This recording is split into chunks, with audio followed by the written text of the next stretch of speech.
Malutong na lang ka for today's ngut-ngutin. At kahit nga po balutan mo pa rin ng sako, aring langkang ari ay hindi po talaga maiwasang magkaroon pa rin ng bulok. Kaysa nga po aring magtuloy-tuloy ang bulok at hindi na mapakinabangan ay atin na lang po aring alutuin. At dahil nga po manibalang na rin naman ari ay tamang-tama nga po aring gawing lutuing malutong na chips. Dahil nga po sa panahon ngayon na napakamahal ng bilihin ay nakakapanghinayang mag-aksaya ng pagkain. Kaya naman po kung kaya pang ritukihin at kaya pang gawa ng paraan ay ating iluto yan. Ganyan nga din po ang makamahilig sumakmal ng pagkain at kung ano-anong naiisip na lutuin ay ho-ho. Kaysa nga po ay mabili pa kami ng chichirya ay di ari na nga lang po ang ating angot-ngutin. Ay ari po talaga ang makamagandang gawing langka chips. Pag nga po ari ay nailuto natin ay talaga naman pong sobrang lutong. At bago nga po natin hiwain yan ng maliliit ay atanggalan nga po muna natin yan ng buto. At ganyan nga lang po natin hiwain yan para po talaga naman pag naluto ay malutong na malutong. Panahon po ata ngayon ng taglangka at halos nga po ng puno ay may mga bunga ng nangka. Makamadagta nga lang po pagkaga na rin hindi pa hinog at pati nga po damit ko ay pulos-kapol na rin ng dagta. Ayoho! Kaya naman po kung kayo may mga langka dyan tapos ay malapit ng mabulok at hindi pa rin hinog ay lutuin na po natin ng ganari. At pag nga po mainit na yung mantika ay ilagay na nga po natin yung ating hiniwa-hiwang langka. At medyo nilakasan nga din po natin ang gatong na apoy para po talaga namang malutong na malutong ang pagkakaluto. At haluin nga lang po natin ang haluin yan hanggang sa siya'y mahilo ay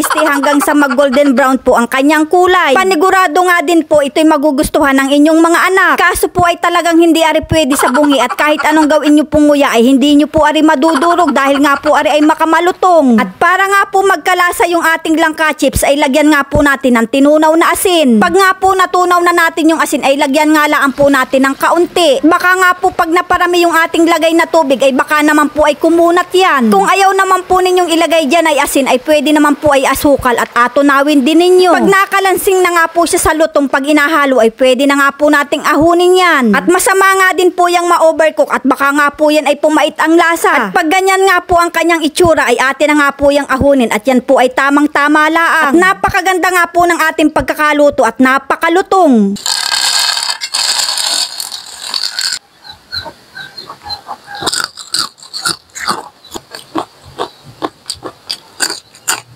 At gayon nga po siya kalutong kaya naman mga ka-frenzy, sakmala na!